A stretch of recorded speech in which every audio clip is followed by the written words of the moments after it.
மேற்கு வங்கத்துடைய தலைநகரான கொல்கத்தா அப்படின்னு ஒரு பகுதியில ஒரு அரசு மருத்துவமனையில பணியாற்றிட்டு இருந்த ஒரு இளம் பெண்ணு, வயது ஒரு 31 இருக்கும் அவங்களுக்கு. அவங்களோட பேர் பாத்தீங்கன்னா மௌமிகா.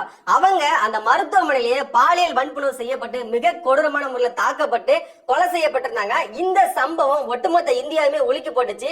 இப்படி இருக்கும்போது தஞ்சாவூர்ல உள்ள ஒரத்தநாடு என்ற ஒரு பகுதியில 22 வயது உடைய ஒரு இளம் பெண்ணு தன்னோட காதலன் உட்பட மேலும் ஒரு 3 பேரால பாலியல் வன்புணர்வு செய்யப்பட்டிருக்காங்க. தொடர்ச்சியா இதே மாதிரி தமிழ்நாட்டிலயும் சரி, மத்த மாநிலம் சரி, ஒட்டுமொத்த உலகத்திலயும் சரி, பெண்களுக்கான பாதுகாப்பு இல்லாம தொடர்ச்சியா வன்புணர்வு நடந்துட்டே இருக்குது. எதனால அப்படிலாம் நடக்குது? அவங்களுக்கான பாதுகாப்பு இருக்குதா இல்லையா? நாடு சுதந்திரம் அடைஞ்சு கூட பெண்கள் சுதந்திரமா இல்லாததுக்கு காரணம் என்னன்றதான் இந்த காரணம் நம்ம விரிவா பார்க்க போறோம். ஒரு சில நாட்களுக்கு முன்னாடி தஞ்சாவூர்ல உள்ள ஒரத்தநாடு அப்படின்ற ஒரு பகுதியில ஒரு இளம் பெண்ணு பாத்தீங்கன்னா அவங்களோட காதலன் உட்பட 4 பேர் மொத்தம் சேர்ந்து அந்த பொண்ணை பாலியல் வன்புணர்வு செஞ்சிருக்காங்க. அந்த பெண்ணு சென்னையில உள்ள ஒரு தனியார் நிறுவன ஒன்றத்துல வேலை பார்த்துட்டு இருந்தாங்க. அவங்களுக்கு ஒரு 3 நாட்கள் விடுமுறை விடப்பட்டிருக்குங்க. அந்த விடுமுறையை பெற்றோர்களிடத்தை போய் நம்ம கழிக்கலாம், வீட்டுக்கு போய் நம்ம அந்த லீவை வந்து நம்ம அனுபவிக்கலாம் அப்படின்னு சொல்லிட்டு வீட்டுக்கு போயிருக்காங்க. அப்படி போக அந்த பெண்ணுக்கு பாத்தீங்கன்னா இந்த மாதிரி ஒரு சம்பவம் நடக்குன்னு யாருமே எதிர்பார்க்கல. தன்னோட காதல்ங்கிற கவிதாசன் அப்படின்ற ஒரு நபரே அந்த பெண்ணை நான் உங்ககிட்ட தனியா பேசணும் அப்படின்னு சொல்லி அழைச்சிருக்காரு. இந்த பெண்ணும் சரி நம்ம காதலன் தானே கூப்பிடுறாங்க, போயிட்டு வரலாம் அப்படின்னு ஒரு நம்பிக்கையோட அந்த பெண் வந்து சென்றிருக்காங்க. இப்படி சென்ற அந்த பெண்ணை அந்த கவிதாசன் உட்பட மேலும் ஒரு 3 பேர் சேர்ந்து அந்த பொண்ணை மிக கொடூரமா தனியா ஒரு ரூம்ல வச்சு பாலியல் வன்புணர்வு செஞ்சிருக்காங்க. அந்த பெண்ணை பாலியல் வன்புணர்வு செஞ்சதுல ஒரு 17 வயசு சிறுவன் உட்பட இருக்காங்க. இது குறித்து அந்த பெண் என்ன பண்ணிருக்காங்க, காவல் நிலையத்துல போய் புகார் கொடுத்திருக்காங்க. அதற்காக G9 அப்படின்ற ஒரத்தநாடு காவல் நிலையத்துல FIR பதிவு செய்யப்பட்டு 6 பிரிவின் மீது அந்த 4 பேர் மீதும் வழக்கு தொடுக்கப்பட்டதுங்க. இதுல வந்து பாத்தீங்கன்னா அந்த 17 வயது சிறுவன் அப்படின்றதுனால அந்த சிறுவனுக்கு வந்து நம்ம சிறைப்படுத்த முடியாது அப்படின்னால சிறுவர் சீர்திருத்த பள்ளியில வந்து அந்த பையனை அனுப்பிடுறாங்க. மீதி 3 பேர் மேல குண்டர் தடுப்பு சட்டம் போடணும் அப்படின்னு அந்த காவல் கண்காணிப்பு ஆய்வாளர் அவர்கள் அந்த மாவட்டத்தை சேர்ந்த மாவட்ட ஆட்சியர் அவர்களுக்கு கோரிக்கையை முன் வச்சிருக்காங்க. இது குறித்து 6 பிரிவின் மேல வழக்கு பதிவு பண்ணி அவங்களை சிறைப்படுத்திருக்காங்க. இந்த சம்பவத்துக்கு முன்னாடி பாத்தீங்கன்னா ஒரு 10 நாட்களுக்கு முன்னாடி கொல்கத்தாவில ஒரு அரசு மருத்துவமனையில மௌமிகா அப்படின்ற ஒரு இளம் பெண்ணு வேலை பார்த்துட்டு இருந்தாங்க. அப்படி வேலை பார்த்துட்டு இருக்கும் போது அவங்க உடல்நலங்கிறது கொஞ்சம் சரியில்லாத காரணத்தினால அவங்க ஒரு ரூமுக்கு ரெஸ்ட் எடுக்கலாம்னு போயிருக்காங்க. அப்படி போன அந்த ரூமுக்குள்ள பாத்தீங்கன்னா அவங்க வன்புணர்வு செய்யப்பட்டு மிக கொடூரமா தாக்கப்பட்டு கொலை செய்யப்பட்டிருக்காங்க. ஓய்வு எடுக்கலாம் அப்படின்ற அந்த செமினார் ஹாலுக்குள்ள போன அவங்க திரும்ப வரவும் இல்ல. அந்த அவங்க இருந்தது பாத்தீங்கன்னா பிணமா தான் அங்க இருந்திருக்காங்க. எதனால அப்படி நடந்துச்சு அப்படின்னு சிசிடிவி எல்லாம் செக் பண்ணி பார்த்தா அந்த ரூம்ல சிசிடிவி எதுவுமே இல்லங்க. வெளிப்புறத்துலதான் சிசிடிவி கேமரா எல்லாம் பதிவு செய்யப்பட்டிருக்குது. அவங்க உள்ள என்ன நடந்துச்சு அப்படின்னு சொல்லிட்டு தெரியல. ஏன்னு பாத்தீங்கன்னா அங்க வந்து சிசிடிவி கேமரா இல்லாத ஒரு காரணமா இருக்கப்படுது. அந்த நேரத்துல பாத்தீங்கன்னா பாதுகாப்புக்காக அங்க இருந்திருக்காரு. அவரு தான் அந்த கொலையை செஞ்சிருக்கலாம் அப்படின்னு சொல்லிட்டு அந்த அவர் கைது செய்யப்பட்டிருக்காங்க. அவர் பேரு பாத்தீங்கன்னா சஞ்சீவ் ராய் அப்படிங்கிறவர் தாங்க. இந்த சஞ்சீவ் ராய்ங்கிறவரு இவர் வந்து ஒரு குத்துச்சண்டை வீரராகவும் பயிற்சி பெற்றிருக்காரு. இது மட்டும் இல்லாம அவர் வந்து ஒரு பாடி பில்டிங்கும் பண்ணிருக்காரு. உடல் வந்து மிக ஒரு சீராக வச்சிருக்க ஒரு நபர் தான் இந்த சஞ்சீவ் ராய் என்ற நபரு. இந்த நபர் தான் மௌமிகா அப்படின்ற அந்த இளம் பெண்ணை மிக கொடூரமா வன்புணர்வு செஞ்சு அந்த பெண்ணை கொலை செய்யப்பட்டிருக்காங்க. இவர் மட்டும் இல்லாம மேலும் வந்து இதுல பல்வேறு தரப்பினர் ஈடுபட்டிருக்கலாம், அங்க உள்ள மருத்துவர்கள் ஈடுபட்டிருக்கலாம் சொல்லிட்டு பல்வேறு சந்தேகங்கள் எழுந்து இந்த கேஸ் வந்து CBCID விசாரணைக்கு போயிட்டு இருக்கு. இப்போ ஒரு 30 பேரை விசாரணையும் பண்ணிக்கிட்டு இருக்காங்க. அந்த இளம் பெண்ணு பாத்தீங்கன்னா அவங்க உடம்புல தலையில இருந்து உள்ளங்கால் வரைக்குமே அவங்க உடம்புல கீரல் படாத இடமும் இல்லைங்களாங்க. அவங்க கண்ணுல இருந்து ரத்தம் வந்திருக்கு, அவங்க வாயில இருந்து ரத்தம் வந்திருக்கு, அவங்க பிறப்புறுப்பு பாத்தீங்களா அவங்க உயிர் நாடி அதுல இருந்து அதிகமான ரத்தங்கள் வெளியா இருக்குது. அவங்க கால் வந்து எலும்பு செங்குத்தா உடைக்கப்பட்டிருங்க, கை விரல்கள் எல்லாம் உடைக்கப்பட்டிருக்கு. ஒரு தனி நபரால எப்படி இந்த அளவுக்கு வந்து செய்ய முடியும் அப்படின்ட்டு ஒரு மிகப்பெரிய கேள்வி எழுந்திருக்குங்க. அவங்க வந்து உடற்குறாய்வு மேற்கொள்ளும் போது அவங்களோட வயிற்றுல பாத்தீங்கன்னா 150 மில்லிகிராம் அளவுல விந்தணுக்கள் இருந்திருக்குங்க. ஒரு தனி நபரால ஒரு டைமுக்கு பாத்தீங்கன்னா கிட்டத்தட்ட 5 மில்லிகிராம் தான் விந்தணுக்கள் வெளியாகும். அப்படி இருக்கும்போது 150 மில்லிகிராம் அளவுக்கு விந்தணுக்கள் எப்படி போயிருக்கும், தனிப்பட்ட ஒரு ஆள் எப்படி இதை செஞ்சிருக்க முடியும் அப்படின்னு மிகப்பெரிய சந்தேகமும் சர்ச்சையும் எடுத்திருக்குங்க. அந்த பெண்ணோட பெற்றோர்கள் வந்து பாத்தீங்கன்னா மிக மன உடைச்சல் ஆளாயிருக்காங்க. இந்த பெண்ணுக்கு நியாயம் கேட்டு ஒட்டுமொத்த இந்தியா மட்டும் இல்லாம எல்லா இடங்கள்லயும் மிகப்பெரிய அளவு போராட்டங்கள் வெடிச்சிருக்குது. இன்னைக்கு பாத்தீங்கன்னா மருத்துவர்கள் அனைவருமே வேலை நிறுத்தம் பண்ணிட்டு ஒட்டுமொத்த இந்தியாவில் உள்ள அனைத்து மருத்துவர்களும் இதுக்காக மிகப்பெரிய போராட்டத்தை முன்னெடுத்துட்டு இருக்காங்க. முக்கிய சிகிச்சை பிரிவுக்கு மட்டும்தான் ட்ரீட்மெண்ட் நடக்கப்படும். இதுல இறங்கி முழுமையா வந்து போராட்டத்துல ஈடுபட்டு இருக்காங்க. வேலைக்கு போன அந்த இளம்பெண் மௌமிகா அவர்கள் திரும்ப வீட்டுக்கு வருவாங்க அப்படின்னு பெற்றவங்க அனைவரும் மிக ஒரு எதிர்பார்ப்போட இருக்கும்போது அந்த பெண்ணு பிணமா வருவாங்க அப்படின்னு யாருமே எதிர்பார்க்கலங்க. இந்த பெண்ணுக்கு நடந்த அநீதி எந்த ஒரு பெண்ணுக்குமே நடக்கக்கூடாது. அந்த அளவுக்கு மிக கொடூரமா அந்த பெண்ணை தாக்கியிருக்காங்க. ஒரு தனிநபரால இதை செஞ்சிருக்க முடியாத, கண்டிப்பா இது ஒரு கூட்டு பாலியல் பலாத்காரமா தான் இது பண்ணிருப்பாங்க. இதற்கு காரணமா இருந்த அத்தனை பேருமே கைது பண்ணி சிறைப்படுத்தணும் அப்படின்ட்டு பல்வேறு தரப்பினர் போராட்டத்தை மேற்கொண்டு இருக்காங்க. இதற்கு முன்னாடி பாத்தீங்கன்னா 2019 பொள்ளாச்சியில இதே மாதிரி சம்பவம் நடந்தது. இளம் பெண்களை சமூக வலைதளங்கள்ல கவர்ச்சியா பேசி அவங்களை கவர்ந்து தனியா அவங்ககிட்ட பேசணும் அப்படின்னு அழைத்து அந்த பெண்களை ஒரு பண்ணை வீட்டுக்கு கொண்டு போய் மிக கொடூரமா அந்த பெண்களை பெல்ட்டால அடிச்சும் வன்புணர்வு செஞ்சும் அந்த பெண்களை மிக கொடூரமா தாக்கப்பட்டிருந்தாங்க.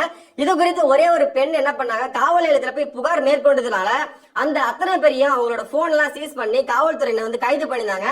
இந்த வழக்குல முக்கிய குற்றவாளிகளா பாத்தீங்கன்னா திருநாவுக்கரசு, சதீஷ், சபரி, முகமது, அதுக்கப்புறம் பாத்தீங்கன்னா பிரவீன், இந்த மாதிரி பல்வேறு தரப்பினர் இந்த கேஸ்ல ஈடுபட்டிருந்தாங்க. இவங்க அத்தனை பேரையும் சிறைப்படுத்தினாங்க காவல் அதிகாரிகள். இது பாத்தீங்கன்னா அந்த பெண்களை இவங்க கடத்தி போயிட்டு ஒரு பண்ணை வீட்டுல வச்சு அந்த பெண்களை எவ்வளவு ஒரு கொடூரமா அந்த பெண்களை அடிக்க முடியுமோ அவ்வளவு அடிச்சு துன்புறுத்தினாங்க. அந்த பெண்கள் கதற இன்னமும் நம்ம மனசுல ஒழிச்சுட்டே இருக்குங்க.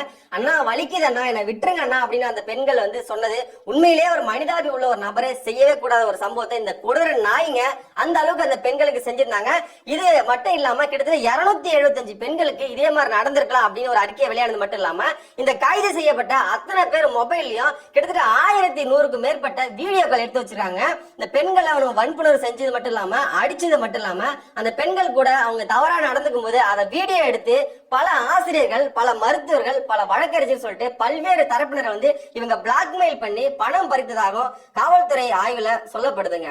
இது மட்டும் இல்லாம ஏற்கனவே 2018 பாத்தீங்கன்னா ஜம்மு காஷ்மீர்ல உள்ள ஆசிபா அப்படின்ற ஒரு 8 வயது பெண்ணை கடத்தி கொண்டு போய் 5 நாள் கோவில் கருவறைக்குள்ள வச்சு பாலியல் வன்புணர்வு செஞ்சிருந்தாங்க. இந்த பெண்ணோட வீட்டுல உள்ளவங்க பாத்தீங்கன்னா ஆடு மாடு மேய்க்கிற ஒரு சாதாரண ஒரு நடுத்தர குடும்பத்தை சேர்ந்தவங்க.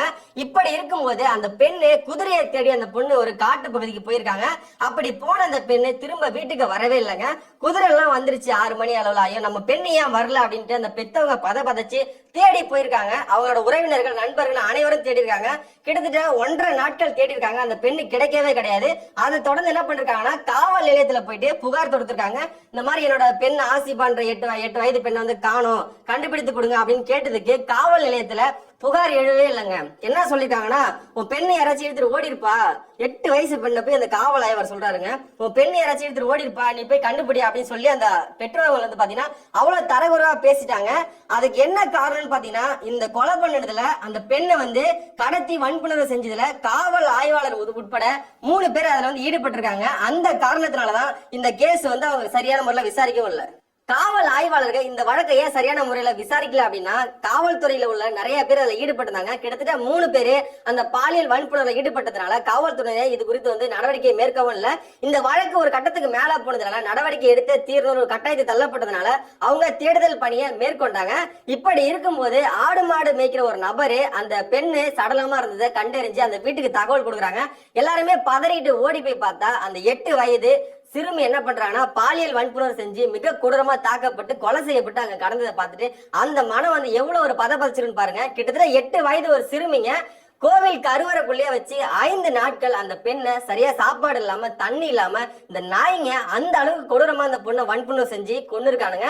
இது மட்டும் இல்லாம கிட்டத்தட்ட 8 வருஷத்துக்கு முன்னாடி திருவண்ணாமலை மாவட்டத்துல உள்ள ஒரு 11ஆம் வகுப்பு படிக்கக்கூடிய ஒரு சிறுமி மாணவி ஒருவி இதே மாதிரி பாலியல் வன்புணர்வு செய்யப்பட்டிருந்தாங்க. கடத்தி கொண்டு போய் வாயில துணி வச்சு கற்பழிக்கிறதுக்காக கடத்தி போயிருக்காங்க. அப்படி போகும்போது ஒரு வயதான மூதாட்டி ஒருத்தவங்க இதை பார்த்துட்டு அவங்க கத்தி கூச்சலிட்டு இருக்காங்க. இதை கண்ட அந்த ஊர் மக்கள் எல்லாருமே ஓடி போய் அந்த 4 பேருமே பிடிச்சு தர்ம அடி கொடுத்தாங்க. எப்படி இந்த நபர்களுக்கு எல்லாம் இந்த மாதிரி ஒரு பெண்களை பண்ணக்கூடிய ஒரு மனப்பான்மை வரும் அப்படின்னே தெரியலங்க. தொடர்ச்சியா இதே மாதிரி வன்புணர்வு செஞ்சு பெண்கள் கொடூரமா கொலை செய்யப்பட்டுட்டே தாங்க இருக்காங்க. ஆந்திரா மாநிலத்துல பாத்தீங்கன்னா இதே மாதிரி மருத்துவர் பெண்மணி ஒருத்தவங்க இந்த மாதிரி பொறுக்கி நாய்ங்களால அவங்க வன்புணர்வு செய்யப்பட்டு கொலை செய்யப்பட்டிருந்தாங்க. தொடர்ச்சியா இதே மாதிரி நடந்துகிட்டே தாங்க இருக்குது. இதுக்கு முற்றுப்புள்ளியே வைக்க முடியல. பாண்டிச்சேரியில ஒரு 8 வயது உள்ள ஒரு சிறுமிய இதே மாதிரி ஒரு கும்பல் கடத்தி போயிட்டு அந்த பொண்ணை வன்புணர்வு செஞ்சு அந்த பெண்ணை கட்டி அவங்க கூவத்துல போட்டிருந்ததை எல்லாருமே பார்த்தோம். 8 வயது சிறுமிய கடத்தி கொண்டு போய் எப்படிதான் அந்த நாய்களுக்கு கற்பழிக்க தோணுமா அப்படின்னு உண்மையிலே தெரியலங்க. தொடர்ச்சியா தமிழ்நாட்டுல மட்டும் இல்லாம ஒட்டுமொத்த இந்தியாவிலுமே இதே மாதிரி சம்பவங்கள் தொடர்ந்து நடந்துகிட்டே தான் இருக்குது. இதற்கான கடுமையான சட்டங்களை போட்டா இந்த நாய்ங்க எப்படி இந்த மாதிரி தவறு செய்ய முடியுங்க? இப்போ சிட்டிசன் ஒரு படம் வந்துச்சு. அந்த படத்துல பாத்தீங்கன்னா அந்த அஜித் நபரே ஒரு சட்டத்தை வந்து மேற்கொள்ளும். இதே மாதிரி ஒரு புதிதான ஒரு சட்டத்தை போட்டு இவங்களுக்கான தண்டனை கொடுத்தா இந்த மாதிரி பெண்கள் தொடர்ந்து வன்புணர்வு செய்வாங்களா அப்படின்னு ஒரு கேள்விக்குறியாயிடுங்க. இப்போ அமெரிக்கா, லண்டன்ல எல்லாம் பாத்தீங்கன்னா இந்த மாதிரி பாலியல் குற்றத்துல ஈடுபட்டா 10 ஆண்டுகள்ல இருந்து ஆயுள் தண்டனை வரைக்கும் அவங்களுக்கு தண்டனை உண்டுங்க. அந்த தண்டனை இருந்தா கண்டிப்பா அவங்க வன்புணர்வு செய்யணுன்ற எண்ணமே அவங்களுக்குள்ள வராது. ஆனா நம்ம நாட்டுல அந்த மாதிரி சட்டங்கள் இல்லாத ஒரே காரணத்தினாலதான் தொடர்ந்து இதே மாதிரி வன்புணர்வுகள் நடந்துட்டே இருக்குதுங்க. நாடு சுதந்திரம் அடைஞ்சிச்சு சொல்லிட்டு நம்ம எல்லாருமே பெருமிதம் கொள்றோம். ஆனா நம்ம நாட்டுல உள்ள பெண்கள் உண்மையிலேயே சுதந்திரமா இருக்காங்களா அப்படின்னு பாத்தீங்கன்னா அது கேள்விக்குறியதாங்க இருக்குது. தனியா ரோட்ல அவங்க நடமாட முடியலன்னா கூட ஒரு இடத்துல வேலை பார்க்குற இடத்துல இருந்தாலும் சரி, அவங்க வீட்டுல இருக்கும் போதும் சரி, அவங்க பாலியல் வன்புணர்வு ஆளாக்கப்பட்டு அவங்க கொலை செய்யப்பட்டுட்டே தான் இருக்காங்க.